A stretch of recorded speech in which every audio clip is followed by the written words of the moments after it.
Okay, welcome everyone. Um, Thank you for joining tonight. I'm Lou Raiders. I'm your current chair. And it looks like we have representatives from, now that Mary's here, from all of our members. So we'll jump right in. Councilwoman, thank you for being here. I see you are here as well. Um, so I would like to just remind everybody that I did send around the link to the last meeting. I think we're all caught up now with meetings, and we use those recordings on the ccnneighbors.com website as a way of um, replacing minutes.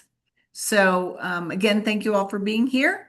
We'll go ahead and uh, jump to our council persons' reports. And I only see Councilwoman Sawyer, but since most of us are in her district, that's good. So Councilwoman, thanks for being here.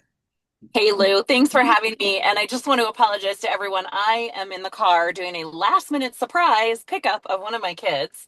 So I'm sorry that I'm not on camera, but great to see everyone. And just a couple updates, I think, from council. At this point in the year, we are really just focused on the budget and all things budget. So that's really what's going on at council right now. It's a very, very tough budget year. And we're really struggling, I think, to get consensus. So it's going to be interesting to see how it goes down. I will say, if anyone wants to come and join us on the 27th, which is Monday night, we'll be having our required hearing for the budget, and everyone is welcome to come and comment on it. So please do that. It's if you can't make it down to city council chambers, that's okay. You can sign up online as well to comment on it. But I do think that we really want to hear from the community and from the public, especially in a year like this where we are really struggling to make sure that we have a balanced budget as required by our charter. Other things that are going on around the neighborhood, we're starting to see some development, some, rezonings percolating up, which we can't talk about here because they're quasi judicial. They haven't been filed yet, but I will say that there have been a couple of inquiries, which is a couple more than we have had in a very long time. Right now, we have 0 open rezonings in District 5. So, as those come up, we will be sure to connect to our neighborhood associations on those to make sure that you guys are getting the outreach that you need and that you expect from any potential development that might be coming. Um, Other than that, I think that's about it. Happy to answer any questions. I will say one of the other big thing that happened today is that the city has expanded and extended our flock contract for another few months until March, and we're doing that under a pilot program, really with flock, where we have shut off all access to anyone and everyone at this point. And then in order to regain access, there has to be MOUs in place that ensure that we're not sharing data inappropriately. Other than that, and that is a good thing because Flock has been a really good bridge between, between the number of police we have and the number of police we would need if we didn't have that technology closing the gap. There are civil liberties concerns, and those are fair. I think that this agreement is going to address those. So really looking forward to kind of this pilot program right now with that. And I think that's it. Questions? What do you guys got for me? Bob? Councilperson Dwyer, could you give us a quick update on the status of our neighborhood's favorite filling station at 6th and York? It's been sitting dormant for a year or more, and Yeah, so it's not suspect it's a dormant. permitting problem. Yep, no, it's not dormant. They're working on it. They have their permits. The holdup is actually on the property owner's side. So the property owner has taken this opportunity to shift the focus of the use of their land. So right now there's like that auto body shop on the one side of it. And they are looking at potentially changing that over to retail instead of auto services. So that's their right. They're the property owner. It is not being held up by the city in any way, shape, or form. They're deciding what to do with it and making those changes. So that's what's going on there. But there has been work done on it to, take down some of the part that burnt down and all those different kinds of things. Well, that's good to hear because I know the city's interested in eliminating filling stations. Yeah, that's incorrect, actually. The city is not interested in eliminating filling stations. We have to have gas stations. We all have cars. But the work that is being done around gas stations and is complete is just a zoning restriction to space out where gas stations are located. So particularly, for example, on Evans Avenue, where there are 9 gas stations within a 1 mile stretch, including many right next to each other or on 3 of 4 corners at an intersection, those kinds of things.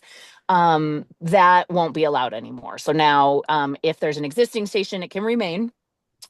If there is a new station, it has to be 1,000 feet away from an existing station. Interesting. Thank you. Uh-huh.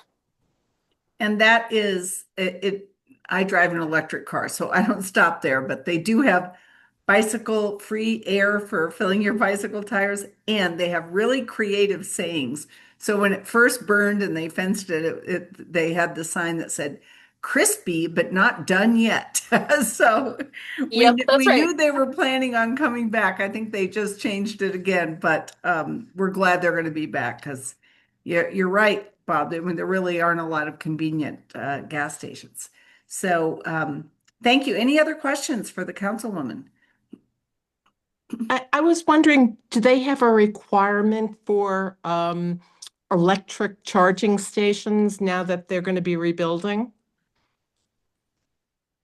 Yeah, great question. There is no requirement for electric charging stations. If they decide to add them, they can. There's a process that they need to go through to do that. I don't know if they are going to at that location or not.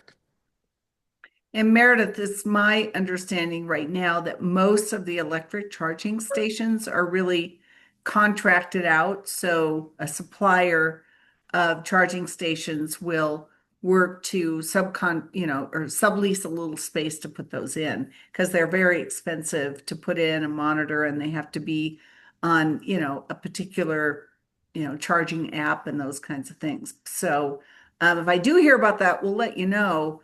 They did open the ones at the mall that this group all reviewed the information about that last year, if you remember, and Mary was involved, and we got Chris Dunn, landscape architect, involved and made some improvements to try to make sure that those were as hidden as possible over at the mall. Well, I And know the one on Colfax, there's a new, I can't remember the name of the franchise, but they have charging stations. And I mean, it looked like a new model. You know how 7-Eleven has a certain model. These guys have charging, and it's just great to see. But yeah. I was just wondering if the new requirements, um, how if city council have addressed that part. Thanks. One other Okay. question, if we could go back to Flock for a minute, because that was a bit of a surprise to see, I guess the mayor switched up the vote to try and continue that. Amanda, can you give us any more information on what's going to be evaluated between now and March when they decide to go expand it or get rid of it? Yeah, so the changes that have been made are strictly due to privacy. The two concerns that have been brought of um advocacy groups and council members are around two things. The first one is a very what I would describe as unlikely scenario where a person who is accessing the state of Colorado for reproductive health care needs from a state where they are not allowed to access those reproductive health care needs could potentially be tracked. And so that is one concern that is very specific and relatively unrealistic, I think, but and certainly hasn't happened up to this point, but a Understandable. concern to be addressed. Immigrant enforcement and using the kind of technology specifically to identify locations of people who might be here undocumented and then using that information to find them and arrest them. Again, there has been that has not happened. It is a concern, and the two issues that the advocacy groups have really brought up, and So I think we've, anyone else here that her voice was a little, looks like Yeah. we've lost her. We'll see if she comes back in. So there she is. Councilman, can you hear us again? Looks like she's just connecting. There is, are you guys still there? yeah, thanks Are you for there? coming back in. You were, Okay. we could hear you Sorry, kind of, I don't know what happened. Like I said, I'm driving. yep, absolutely. Yeah. So yeah, so Lou, so those are the Oops, you muted yourself accidentally, probably.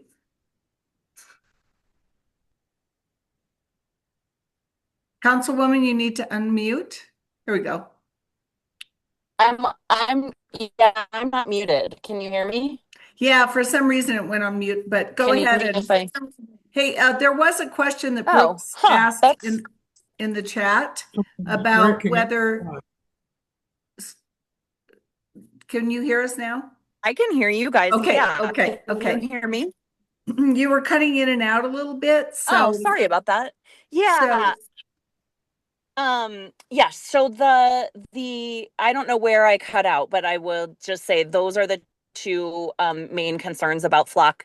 The way this new kind of quote unquote pilot contract will work is that all of that data sharing is restricted. And so the goal would be to, take steps to make a determination of whether that is successful. And then if it is, then that gives us the data that we need to go on to continue the flock contract. Okay. Fair enough. That's a great explanation and yeah, very valid concerns. So thanks for clearing that up. and I will say Linda and I Yep, attended a meeting absolutely. the other night with the mayor, and he was asked about the use of flock cameras, and he was fairly adamant that they were not sharing that information. So, hopefully with this renewal and this trial and with the more data that Councilman was talking about, we can, get that clarified. Because it seems like there's a lot of information that just doesn't all jive together. So, Councilwoman Brooks asked in the chat whether there was going to be a summary of the JID work that Jamie was preparing. I think there was going to be some summary, but Yeah, their summary is ready. It's in my inbox. I edited it the other day and then sent it to my staff to review it, and they sent it back to me, and I just haven't gotten to it yet. They sent it back to me yesterday, and I just haven't gotten to it yet. So it should be up by the end of the week. It is complete. It is a really good, I think, identification of a number of the different issues that were raised by residents in terms of things that could, potentially be fixed. And if it's not a JID, some other funding source to fix those issues. So that will be up, I promise, by the end of the week. I apologize that it has taken me this long. This is 100% on me. Like I said, it's just a really busy time of year. and we know that, and we know you have teens. Bob? Another question, Mhm. Amanda. Are you aware of the initiative that Jeannie Robb has put forward on the First Avenue Parkway median? I understand there's a rumor afoot that the DCC is willing to perhaps help work towards a solution without, at least to maintain the integrity of the parkway without cutting it down to a green stripe. Yeah, it's a great question that I do not know the answer to. I know that Jeannie Robb has been trying to get city leaders in a room with the leadership at the Denver Country Club in an attempt to have a conversation about it. I don't know that she has been successful. I don't know that there is an interest in that from city leadership. I will say, I and a number of other kind of leaders over in the Cherry Creek area and Country Club area are very concerned about this plan. It is not the kind of it was a plan that was created without our feedback, without community feedback. That is a strip of land that is designated historic. So Historic Denver has a lot of concerns there, and they were never consulted when that plan was put into the Denver Moves Cherry Creek plan. So it's very concerning. It is a very hot button issue. I will tell you, the great news is there's not funding for it. So even if a plan is put in place, it's not set to be constructed anytime soon. That said, it's not something I feel comfortable with letting stand the way it is. There needs to be a community conversation about it that is much more in depth than what's been going on up to this point. I will also say, everyone in the Department of Transportation and Infrastructure's defense, it is a very dangerous intersection, and it is a very highly used area for cyclists and pedestrians. And so something needs to be done. Whether the country club is willing to have a conversation and the city is willing to sit down with them and have a conversation, that's not something that I have that I can confirm or deny at this point. I don't know that it. I know it's an idea. I don't know that it has come to anything. I know, So, well, we've asked for data on, showing the fact that it's, you know, dangerous, report incidents and things, but everyone agrees that that bicycle path is useless the way it is, or difficult at best. And it would be nice to try and maintain the integrity. The city kind of has been gradually eroding our parks and parkways, and I'd like to, make an effort to see if we can maintain whatever ground we can. Yeah, I I really do know that appreciate that. there's another stakeholder meeting coming up on this. And I also know, I mean, we're members of the DCC, and I have a friend there who is on the board, and I was speaking with her. And I think you are correct that there was some interest, but that has not been brought back to the stakeholder committee, and Stuart and I are both on that. But I think suffice it to say it's still percolating, and everybody realizes that, Denver with its amazing bike paths, the Cherry Creek path is one of the best, and that section is very dangerous, and if something needs to be done. So I think we have to put a pin in it a bit. Stuart, what can you add? I just wanted to add a few remarks, including my opinion on some of this. First off, we did have a person present at the stakeholder meeting from the country club, and they have been meeting with this individual. The person did not speak up. I only know secondhand from what the city has said. They really do reduce the median significantly.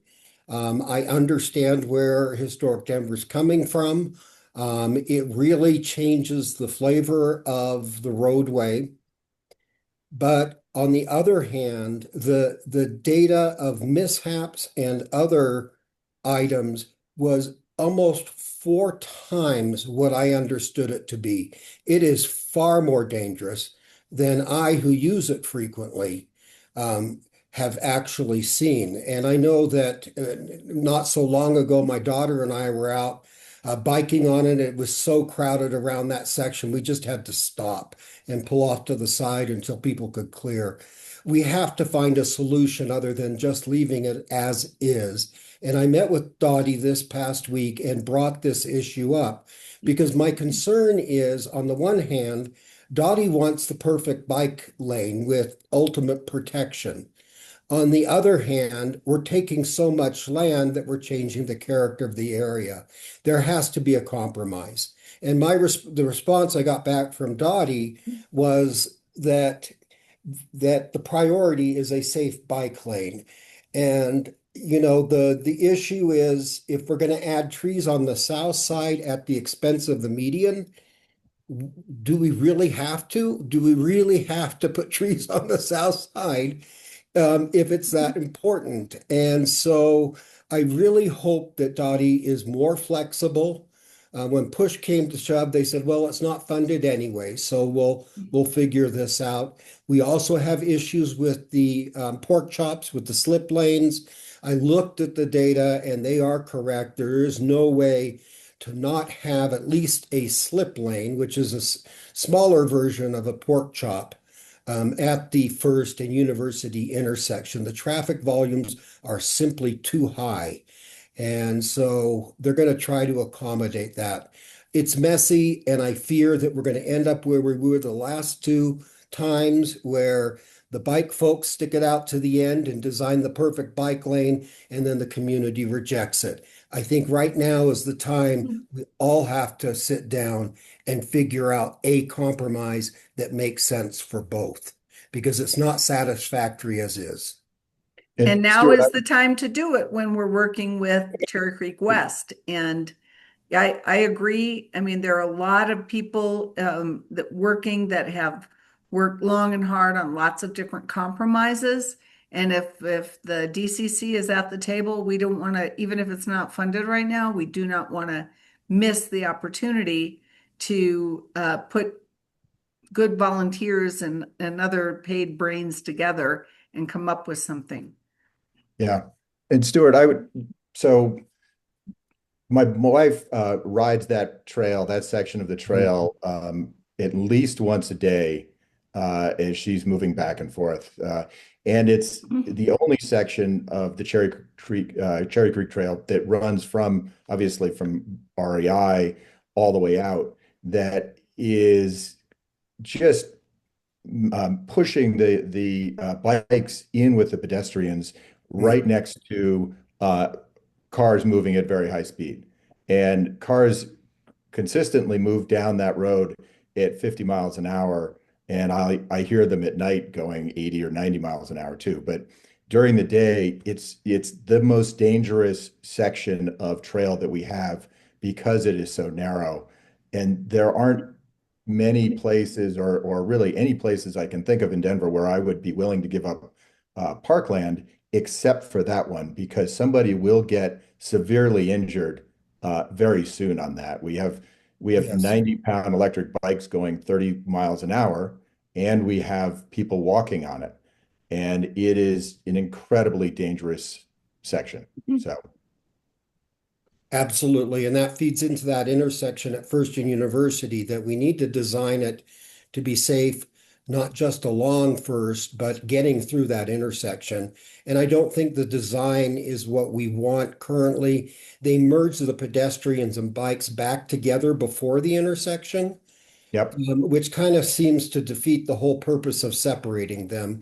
As a rule of thumb, we've been pushing to keep bikes and pedestrians separated in Cherry Creek. Um, and I think that Cherry Creek West has been very generous with what they've offered in the way of bike lanes that are separated from pedestrians. We just need that to carry over onto the other side. agreed. So I would say that we put a pin in this. As I said, it's still ongoing. So I think though with our agenda tonight, it's almost 5:30. We'll keep moving on. But I really hope that Cherry Creek West looks at the First Avenue intersection.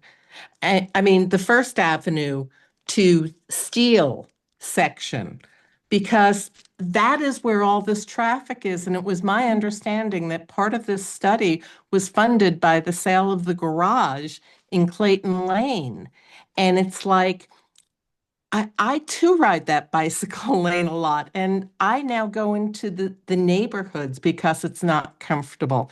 So I'm hoping that we get something that directly affects Cherry Creek Shopping District. Well, Meredith, Yes. the plan is that they are going to have the bikes in front of the Cherry Creek West property. They don't have control, so there will be segregated bike lanes there that will then turn down Clayton Lane and go back down to to the path. So that part is going to be terrific. And that's been a part of their plan, but it's the connectors that don't fit that. So again, Right, let's, right. But there's still the part in front of the shopping center, and yeah, but hopefully Mike, who's a they're not biker. at the table for this, Meredith. So that Yeah, is not in the plan right now. oh, And okay. and I think everyone relies on the fact that the path was improved along the creek to at least carry that load of people. And once you're at Clayton Lane, you're at least in the middle of hopefully getting people to work who work in the district and who work at the mall. But anyway, to be continued on that. So if we'll go ahead and move on. Thank you, Councilwoman, for being here. If there are any other questions, we can circle back. Um, I'd like to go to, I see that both Richard and Mike Wilson are here, and so let's turn it over to Richard first. Yeah, I'll just be brief here. We are going into fall landscape project, so we're going to plant another 40,000 bulbs this fall. So next spring should be amazing.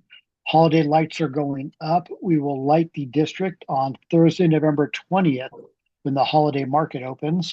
That will run through December 24th. So we'll host that on Fillmore between 1st and 2nd. Then other event is join us for the Cozy 101 Christmas button push. They're going to do the transition from their normal programming to the holiday music on Thursday, November 13th. So that's going to be over at the Moxie. We did a little event last year right on that little patio beer garden area. Something similar will be going on this year. So join us for that. And that's all I have. Thank you, Richard. We'll be back at you for this study in a little bit. Mike, how about the mall? Thanks, Lou. Appreciate it. A lot of good stuff going on over there. Wanted to thank everybody on this call who got the word out for our health and beauty and wellness event. It was very well attended. A really good time that took place a couple of weeks ago. I think Meredith even sent me a picture of her there. So glad you guys all got a chance to get out there and enjoy that. Also, the Fresh Market has wrapped up for the season. We had another successful season with them. They will be back again next year, so we are looking forward to welcoming them again in May. Upcoming activities for us at the center. We've got the tail end of the can drive. If you haven't been out to take a look at the sculptures yet, I highly recommend you guys come out and take a look. There's 4 beautiful sculptures throughout the center. They're all done in Halloween theme. It's all for a great cause. If you want to learn more about it, there's QR codes that you can scan with your phones at every location, and it supports the We Don't Waste Foods food drive for the holidays. Upcoming more immediately, we've got the Santa Claus arrival will be here on November 7th. The set's going up next week and it'll kick off November 7th and go through Christmas Eve. And then we've got our big holiday kickoff on November 15th. We'll be doing our tree lighting event, last all day on that Saturday. Market Bazaar goes live at 2 o'clock that Saturday afternoon until 7 p.m. Tree lighting event is from 5 to 5:30. And then we've got live entertainment in the center from 5:30 till 7 p.m. So really excited about all that stuff coming and getting our holiday spirit on as we go into the winter season. Last thing I want to touch on really quickly with some of the stores that we have under construction.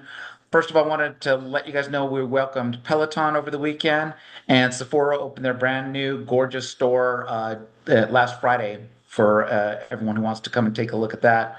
We've got Nico Nico Boba Tea in the food area next to the play area that's going to be opening tomorrow. And then under construction, we still have Laderack Chocolates, which is a new addition to the center. They're Swiss chocolates, delicious. Please come out and take a look once they open. We've got Captain Crepes, IWC watches, Rolex, and Sip and Fresh all under construction. Hopefully, most of those will be open before the holiday season. So, anyway, I think that's everything I've got. But a lot of great stuff going on, and thank you guys for your continued support. And Mike, who is taking over the Pizza Kitchen restaurant space? Oh, thank you. I forgot to mention that. Ash and Agave, the same owners as the Blue Oyster over on the other side of the street in Cherry Ah, North. So okay. Okay. thanks, Lou. All right. And any questions? And also, I would just want to say, everything you guys are doing is fabulous. And if we Yep. can help, Linda at Cherry Creek North Neighborhood Association does really a great job of pushing information out through our social media. along with Doug McNaught. So if there is something you want to just make sure that send stuff to this group, and then this group can push it out through their neighborhoods. So some of these events and things that we may have said, oh, that sounded fun. I just didn't, that wasn't on my radar. If we can keep it in front of people, we'll be able to make those events all the more successful. And Thanks, I Lou. think I get a lot of stuff from the bid email list, but we really should make sure that we're connected on them all, because some of those sound like really great activities. And And if anyone hasn't done it yet, I highly recommend you sign up on our website for our newsletter, because all of this stuff's in there as well. And it comes out weekly. So it'll pop out weekly with, featured stores and everything else as well. But I'll push all that out to the group after we wrap up the call today. perfect. Thank you very much. Thanks, Lou. And like I said, Linda does a really good job of getting that information out. We had a really good R&O meeting last night, very well attended.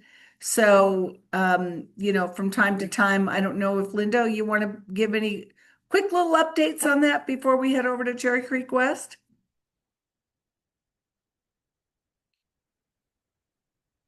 Linda?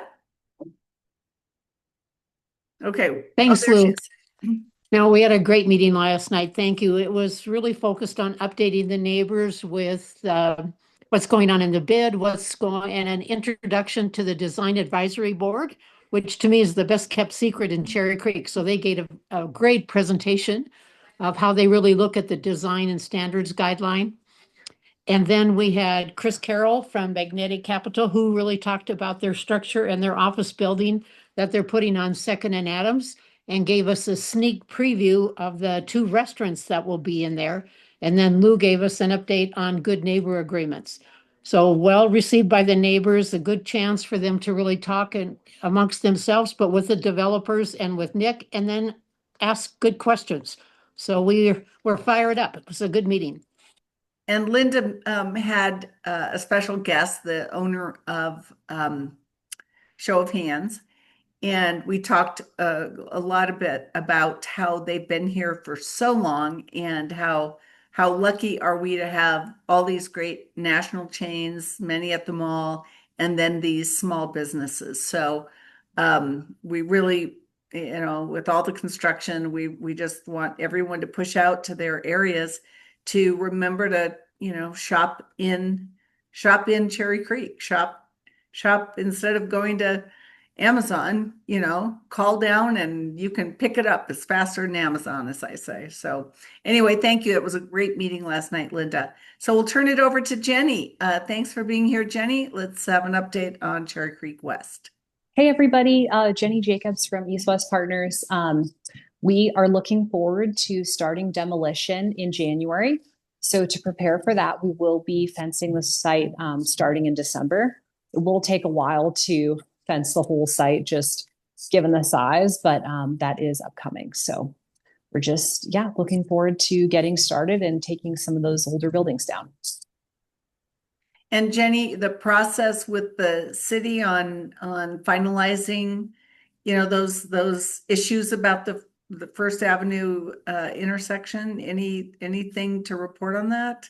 As part of our permitting process, we will be going through our infrastructure master plan, where we did commit to obviously do all of the dedicated, protected bike lanes. And so we have not received, feedback necessarily on the pork chops yet and how that will all be done. But I think that's upcoming with Dottie as we go through our permitting on the work around the site, like the enabling and road work type work we have to do around the edges of the site. So nothing new at the moment on that one. Okay. Thank you for that update. Okay. Jenny, which buildings are coming down and which are staying up? Great question. We have 3 existing buildings on the site. And since phase 1 is on the eastern side of the site, the half closest to Nordstrom, we'll be taking the buildings down that are along Clayton. So that's the old Elway's building and the old Boulder Running Company. We will be keeping the Bed Bath & Beyond building for a couple years. It'll be a construction office, and maybe we can have some storage that's in there, but we will be maintaining that building for a while. Will that also be fenced off? We will be fencing the entire site just Right. For safety, and also our construction workers will be parking on the site. So we just want to make sure that no one is like trying to use it I've for free noticed you have- parking or that kind You of thing. have police there now. I've walked through your site, and there are police who kind of hang out there. Yes, we have.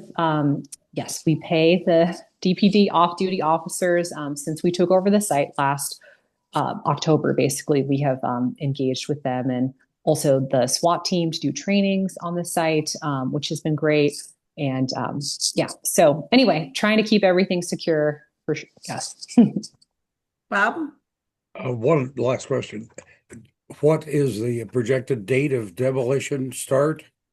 We will start in late January.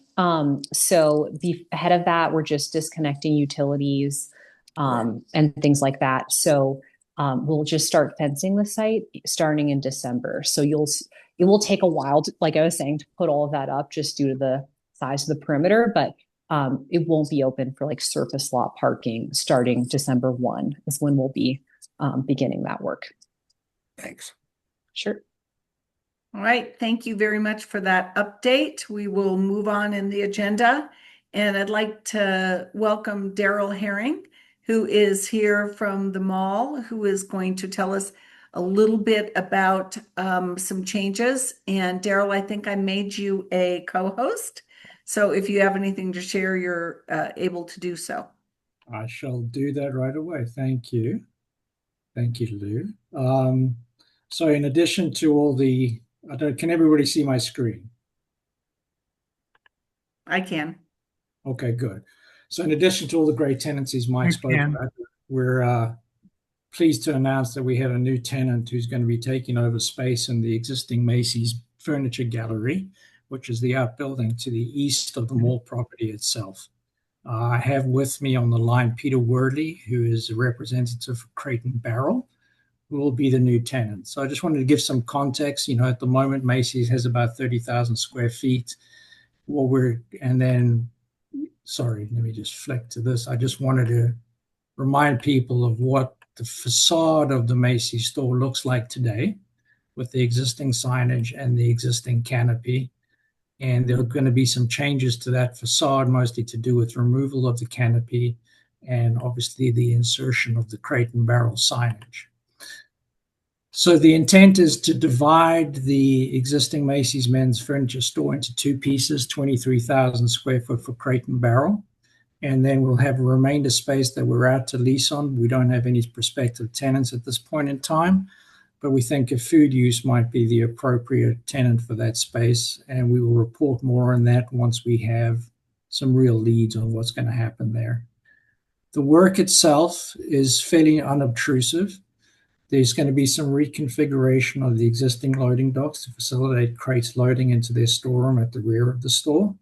And in addition, Crate will be moving the entrance of this store to be centered upon the facade of their storefront, which will require some minor changes to the sidewalk and the landing point of the sidewalk in front of the store. So very, very limited intervention, particularly when you think about what's happening in the loading dock, which is a busy place as it is today with Macy's Furniture Gallery. Signage, probably well within the scale of what exists on the building. Crate and Barrel central signage. Peter, as far as I understand, there's only the one sign on the facade. That's correct, yeah. Yeah, so, you know, not much in the way of there's no increase in the actual square footage of signage on the facade, but you can see in this rendering that there's the removal of the existing canopy. We think this is a great addition to the mall. We're very pleased to do it. We believe that Crate will open towards the fourth quarter of next year. Macy's Furniture will vacate sometime in the first quarter. They'll be consolidating their furniture gallery in the main store, so we will not be losing. Any I think we questions? lost you for a moment there. I think you froze for a second. So the furniture store you said will be consolidated in the main store, so they'll take some of the main retail space and turn it into the furniture gallery? Correct. I'm not certain how much square footage they're going to take up at this point, Lou, but yes, that's the intent. The Great. crate is a wonderful addition to the mall, and we're very excited to be having them. I'm so You know, glad they're going to be in- back. So I gotta say, it's still, We're happy to be there. it's still, I live on Clayton and you used to be on Clayton. I guess I'll have to walk a few more blocks to get there, Peter, but no, welcome back. Thrilled to have you back. Well, we're excited to bring, we've been evolving the brand as we always do. And I always like to say, though, that with the way we evolve the brand, I like to feel like even if you were to cover the sign, the look of our brand is very recognizable. And it's a clean Scandinavian presentation. We're going with an intentionally more minimalist approach, which we have gotten great response to, really highlights the warm woods on the interior and just brings a little bit more clarity to the presentation. The stores are a little more open than they used to be, and they're just more shoppable, more comfortable to navigate. And so far, we've been doing this sort of new evolution, probably going on 5 years now, and the response has been just extraordinary. So we're excited to present this fresh new Crate and Barrel experience in just a few months. Well, we still use flatware from 35 years ago that we got at Crate and Barrel, and everyone still says, "Wow, this is cool. Where'd you get this?" So, anyway, glad to Love to have hear you it. back. Daryl, thank you for bringing that to us. Is this widely shared? I did not send this out to everyone, so No, it is not. We have not made any formal announcements of the prospective tenant. We appreciate it if people stay a little mum on it for just a moment so we can control some of the messaging. But we did want to make everyone in this team aware of what we will be doing. okay. So with that, we'll wait for maybe a further update. We'll take this as a preliminary and ask everybody to, if possible, keep a little lid on it. We won't send anything out until you authorize us to do so. So I'm sure the uh, news will be coming out pretty soon, Lou. I would say you need to get it out there because people have been wondering, I mean, CB2 is fine, but it's just not like the mothership. You Right. know? I And this agree. is also a public record, this meeting minutes. Yes. We understand that, and it's clear. Yeah, it's just different. Once you announce, I'm sure Linda will have it all over our social media. And anybody who wants to come to these meetings is welcome. Anybody who wants to review the minutes, the recordings, those are all public. But I think it's different once we start really pushing out the rah-rah on it. So. But Absolutely. we'll wait to do that and we'll do it when it's the right time. So thank Well, you very much for letting us know. Olga with the city was there last night and I'm not sure she was completely aware that the presentation was happening. She had another commitment tonight, but I think she was very thankful that you brought this to the steering committee because that is the requirement of the agreements in place. So with the steering committee in the mall. So thank you very, very much. And Peter, thank you for being here and thanks for bringing it back. My So, pleasure. Thank you very much. you're most welcome. Thank you for the time. okay, we will move on right now. So I'm going to turn this over to Stuart and Richard, and they will have the presentation that was foretold to you last meeting about the transit study. So I am going to have this available for you to share. Councilwoman is saying in the chat that she has to run to 7th Avenue Association meeting, so we'll say goodbye to her.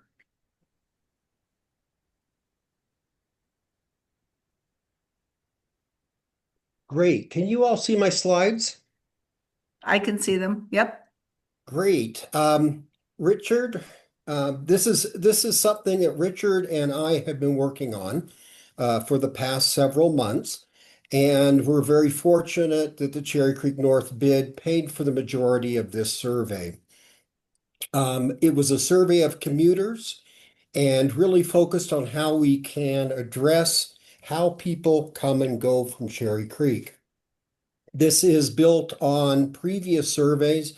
We usually survey employers annually, but we do a larger area-wide survey every few years. The last one was 2017. I'm going to refer to that data. This survey we did earlier this year, from May 15th through June 15th. And we were very happy with the response rate after we removed any errors that were in there. We had 457 people complete the survey. We distributed the link through Intercept, meaning somebody on the sidewalk hands you a piece of paper, or in an employer's newsletter or an email blast or article. We tried to reach as many people as we could. And our error rate is plus or minus 4%. We also tapped into census information, the American Community Survey, replica data, which is considered to be probably the best and most accurate data that's available. But typically when we do a survey like this, we compare the demographics of the respondents against the demographics of the whole community, to see whether or not we've had an adequate representation of individuals within the survey. And in this case, we were very, very close to having very similar demographics. I'll share a little bit later the area where we're a bit weak. The news that we got from the survey is not great news. What we did find is that 70% of the people who work in Cherry Creek drove alone to work in 2017. Today, that number is 82%. We've seen a dramatic drop in transit, from 8% to 2%. We've seen an increase in working remotely, as we would expect post-COVID. But I think the more glaring statistic here is how people are driving their cars to Cherry Creek more often, and that transit is obviously not matching the needs of the people who work here. We noted in the survey there were a few changes in the demographics. We noticed there's more office employees, percentage-wise, than there were in 2017. And I think the construction that we've seen certainly can explain that. We have more higher income employees. We saw a significant increase in free parking, increase in work from home, poor transit quality. We do have problems with our bike facilities being overcrowded, and such. Where we did see a little bit of a difference between the demographics, we found that we had a slight lower representation of the lower income workers and a slight increase of the higher income respondents. That's the reverse of what we had last time. But here you can see how the mode split is across the different income levels. What was really interesting is, contrary to what you might see on a regional basis, we found that the income level, as far as the drive alone rate and walking rates, were pretty consistent. Where income did factor in was work from home, transit, as the two that you would expect. We saw a decrease in travel distance. This in part relates to changes in the RTD bus network and areas that we no longer serve and where we no longer get employees. What we found overall is that gradually our old labor pools have pretty much disappeared. If you look at a map back in 2017 as to where people were living and working, we did have quite a few people coming from the west side. and from the federal corridor coming into Cherry Creek, also up north and northeast, where our traditional labor pools, if you look to 2025, they're gone. And the shift has been more towards the southeast in particular. And I can map out the changes in the buses to show you how it changed. RTD literally cut off people working on the west side from having a convenient way to get to Cherry Creek. What's changed over the years, if you're from the west side, you got to go into downtown and come out to work in Cherry Creek. We also saw other services cut. We saw some unreliable services east-west, and it really changed our travel patterns. As many of you have heard, there's a very high turnover rate, annual turnover rate with hospitality, service, and retail employees, with the top reason for people leaving being access to Cherry Creek. So our buses are certainly impacting where people are coming from. This further breaks down a little bit of the differences between travel times. I'm not going to bore you with these statistics. The survey is available. I'm happy to share that with you, and happy if you do have very specific questions, you can follow up with me one-on-one. I'd be happy to walk you through the statistics. But I want to show you something that is very important for Cherry Creek, and that's the change in parking usage. So if you look back in 2017, and we asked the question, are you provided free parking? Well, yes was 39%. It has now gone up to 65%. Part of that was during COVID, many employers provided free parking in lieu of transit passes because people didn't want to travel in shared modes. But that's kind of stuck around and people continue to come and park. That's not a problem because we've always had a very large surplus of parking for off-street. And so that's been eaten up gradually. But I tell you, the dynamics of Cherry Creek will change dramatically when that excess parking is all taken up. This is a very bad trend for us, and we need to reverse that trend in order to be able to recruit and retain the types of employees that we need in Cherry Creek and not strangle the community with cars. Right now, it's set up and will continue to grow in car usage until that parking surplus is gone. Work schedules are a little more consistent. There weren't big differences here. I'm not going to belabor the different statistics on here, but we saw less rotating shifts, as you will see in retail. That in part is due to an increase in office employees during that same period. General demographics for the area. This is the breakdown that we see. Higher income is 58%. We check that against the census, which says 57, so we were pretty close.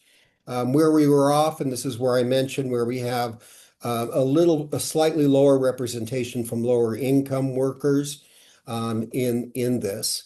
If you break down the industry types, you'll see that finance increased during this period significantly. And retail's been holding its own, but you can certainly see how that's played out in the types of businesses that are moving from downtown and into Cherry Creek. So this is another area where I will not bore you with the stats, but we asked people more or less what would it take to get them to consider alternatives.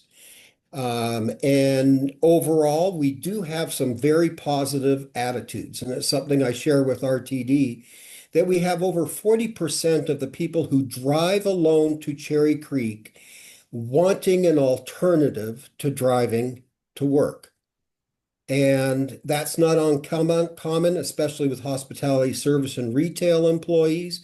But if you were in a transit planning business, this is like a ripe cherry ready to be picked. People ready to get out of their cars. But our services pale in comparison to what people would want, which is certainly a big issue. Sorry about that, flipping back and forth. And again, carrying into issues like would a shuttle help, discounted transit passes. These are different things that we can offer. We used to have a great response from service employees for riding transit. If you recall back, the JW Marriott offered transit passes to its employees and got up above 90% of their employees using transit. What we're finding is that our great transit supportive employers are no longer transit supportive. Their employees are not getting to work on time, and employers aren't investing in eco passes any longer. So these are quite a few of the issues that play out in how we work with the various employers. We also wanted to test whether or not the concept of a shuttle or microtransit could work. We put a price tag on it, but we had a really decent response from folks when it came to microtransit. That's the statistics. What does the survey tell us overall? It's a red flag. It tells us we better improve transit. We better get transit under control before some of these larger facilities get built. We need better reliability and security on our buses. We have little problems that RTD will not listen to. We can't seem to get their attention on some minor changes that would make a big difference for Cherry Creek workers. And if you couple this with the Colorado Boulevard BRT, which I have a lot of concerns about, fundamentally, let me give you the math. I tend to be a highly logical person, so I head right for the numbers. Essentially, what BRT would do would reduce road capacity for cars by 33%, but the projection for transit users on the BRT is 15%.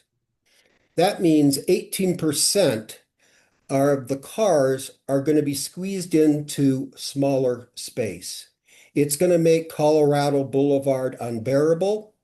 It will make University Boulevard unbearable with the amount of traffic that it would bring. And I keep coming back to CDOT and saying, you can't have a plan where you're eliminating options for people, but not replacing it with options. And some of our elected officials say, fine, well, that will just force people to get out of their car. On the other hand, it will impact people's willingness to work and even live or shop in Cherry Creek. So these are a lot of the issues that we have. We have had a couple of meetings with the city that have gone very well in raising awareness about our particular problems. We are very much overlooked. As far as RTD, I don't know how to get to them. If any of you've seen the article over this weekend, our transit agency continues to decline. Ridership continues to go down. And we continue to think that we can have services in areas where we have empty buses and crowded buses in other areas. Fundamentally, we have a transit agency with an elected board where these board members think their job is to get services brought to their area. So in order to balance and keep every board member happy, we've got some empty buses running in the burbs, while we have places like Broadway with overcrowded buses. We did a service operation plan with RTD a few years ago, a $3 million plan that was going to provide more objective decision making. They've decided post-COVID that the data isn't valid any longer, so they have restarted the service operation planning process now with a $5 million price tag. So $8 million worth of studies, and we can't get decent transit to Cherry Creek. So Richard and I have been making our voices heard with folks, and we want attention to be placed on Cherry Creek. Dottie has been as supportive as they can be, but RTD, I'm not sure if even talking to them would have any value at this point where things sit. So I don't mean to paint a bleak future, but it is not in a good spot. And the city of Denver needs to recognize that requiring all these transportation mitigation efforts for new development depends on decent transit. So if we're going to keep approving buildings and densities, we need to improve transit. We can't pretend transit's going to be there when these buildings open up. And we also need to get back to having affordable labor pools to draw on. Right now, we have to draw on areas that are of a slightly higher income level than what we've had in the past. And that makes it very difficult for our businesses to function and be successful. So transportation is an issue that needs to be fixed, and we're continuing our work in trying to improve this. Here's the presentation.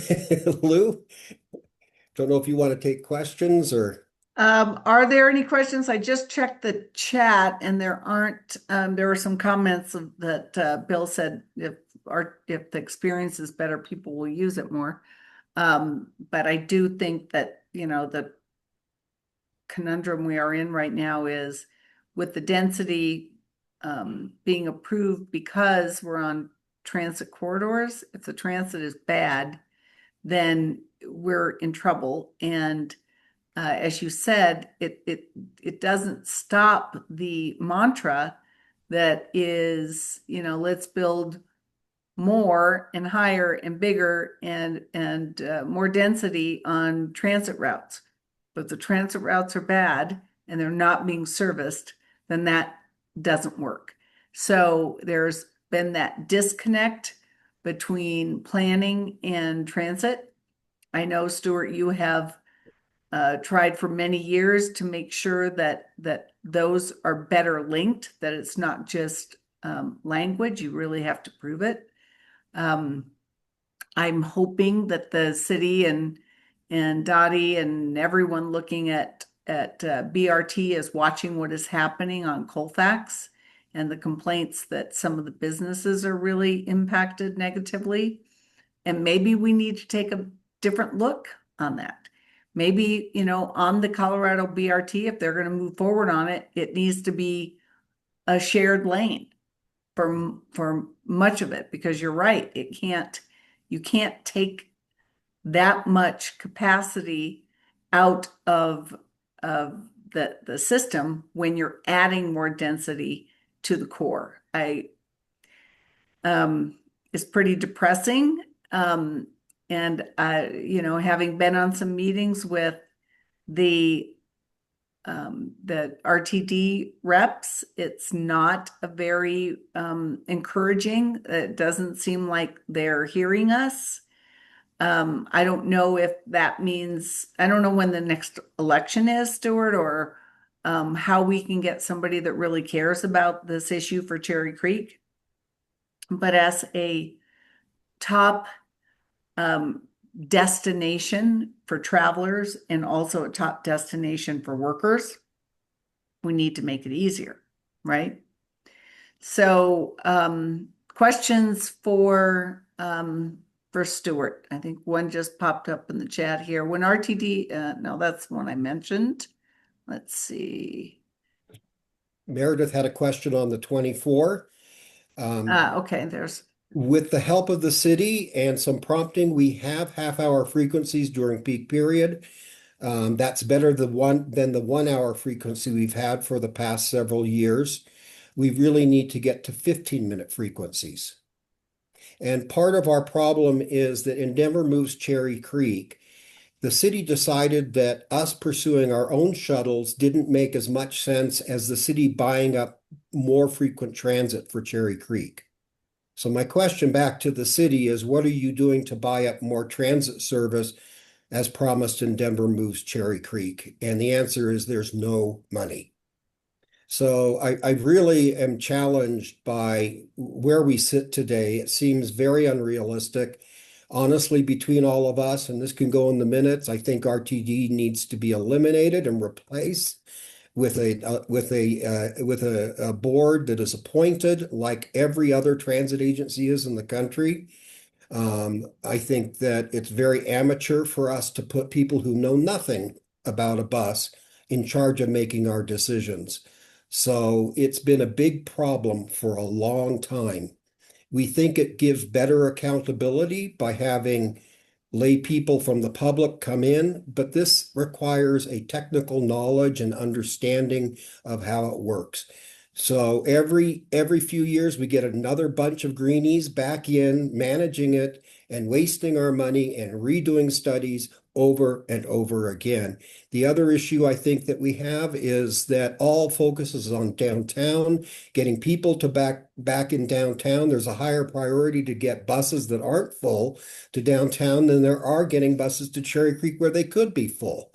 And I've said that to the city, that yes, you want to revitalize downtown, but we have an area that is growing very fast and it's being completely ignored. That was more than your question, No, Mary. it's very important. Richard, you want to weigh in, Richard? Did you hear from some of your businesses in the bid about this issue when this study was going on? Yeah, from our perspective, it's a big workforce issue for us. We are seeing our employment hub shift where we're getting employees from, and we're not able to tap into labor pools.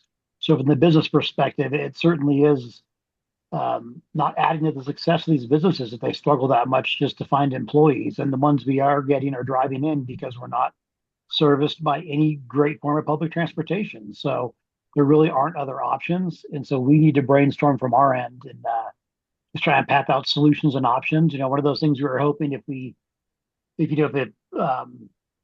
was formed, maybe mobility could have been something that could have been funded. But now I think we're just looking at it from the bid perspective and trying to path out what can we do to impact change politically or through investing in something. Is there any further discussion about a parking district sort of add-on to, I think that could be tucked under the bid? Not at this point. Right now, we're working on a kind of signage and wayfinding is my next big, I'm going to say, parking project. We're seeing a lot of traffic and people just circling the block, and we all know that people cannot find these parking garages, really due to how we're zoned. All these garages are off alleys, and nobody knows there's 3 garages down an alley and what they cost.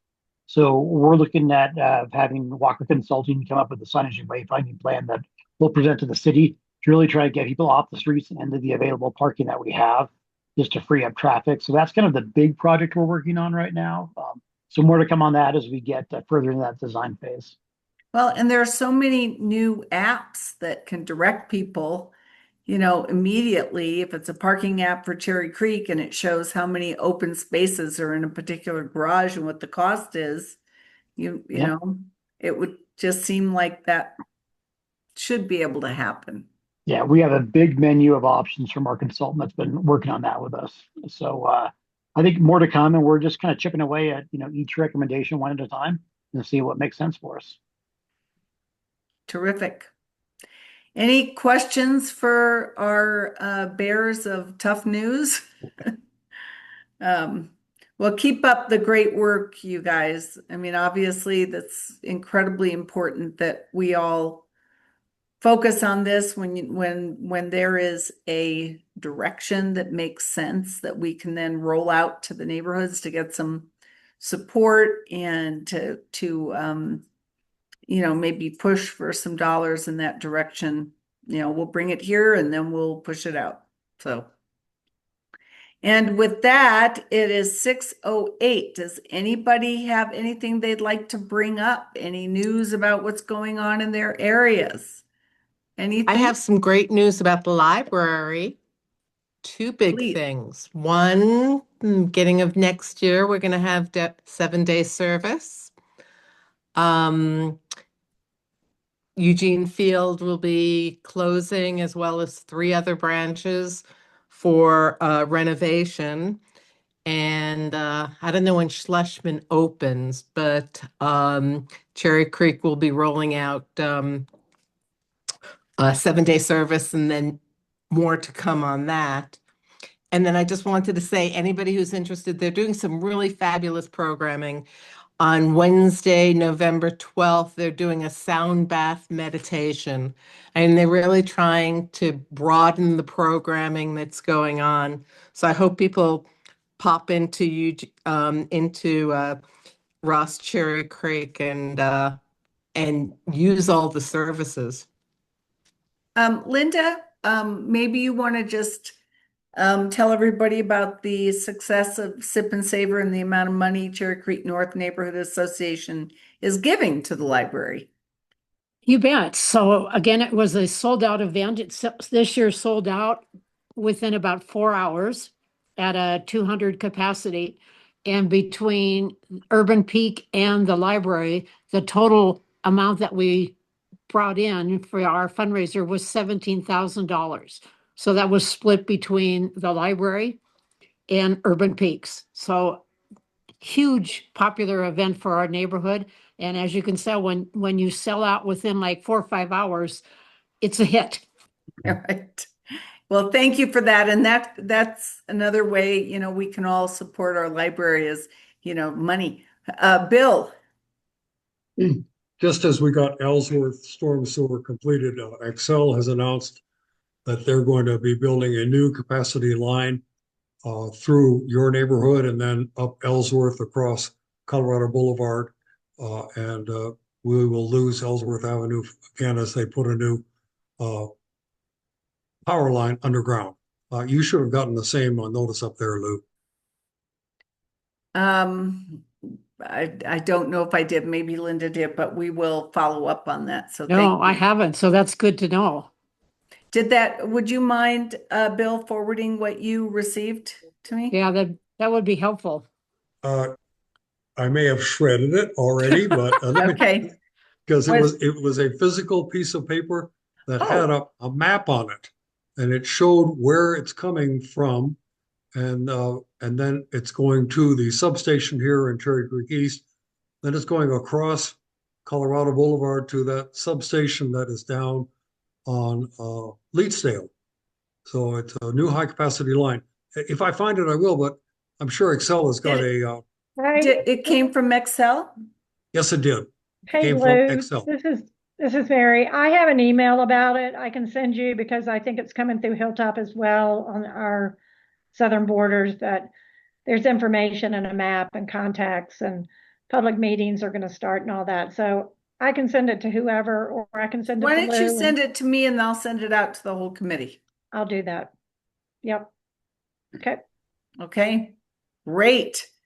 Great. The great news just continues coming in. Bob. Well, one last question on that XL thing.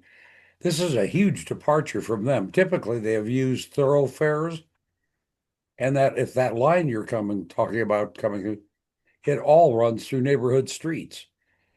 And there was a huge protest last time about that line. I can't talk to the science, but people worried about high tension power in the neighborhoods. But the construction is going to be hugely disruptive.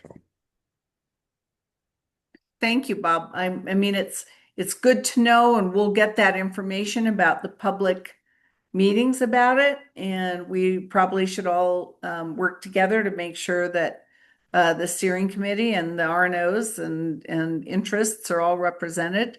So, we can ask those questions. I don't know how that technology has changed, if at all. I remember because I did a residential building close to the power station in Cherry Creek East and did a lot of research on that. And it was actually not as bad as I thought. It's not like, I think you get more of the problematic whatever coming from your, if you still have a plug-in clock next to your bed, it's worse than, that's worse than being, a half a block from a substation. So, but I think that it might be worth having somebody who's heading that project come to the steering committee, and I will reach out and see if we can have a representative.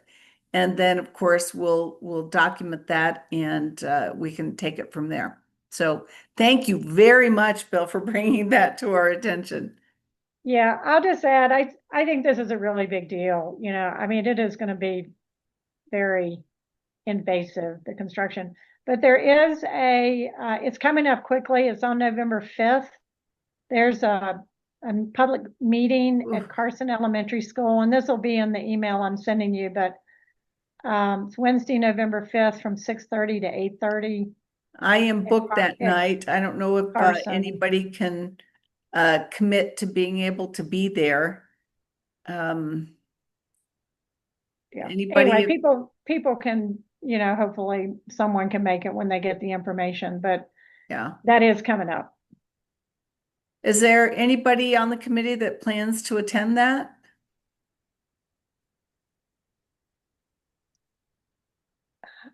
I may be able to. I may. Okay, well, we'll follow up. I'll let you know. And we'll shake the tree and if somebody can be there and kind of report back, but we'll also do our independent outreach to see if we can engage them. Okay. So thanks for sending that our way. So it is 6:16, and if there's nothing else for the good of the order, we'll bring this meeting to a conclusion. And again, thank you all for being here and for your good work and your neighborhoods. And we'll see you next time. I think let me just take a quick glance.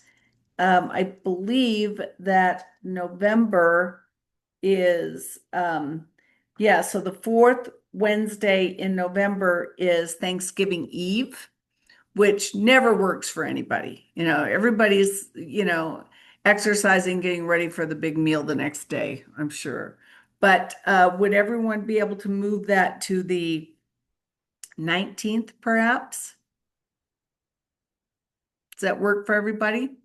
Okay, I'm getting a lot of thumbs up. So I'll send out a notice of that, and we will see you then next month, a week earlier than normal.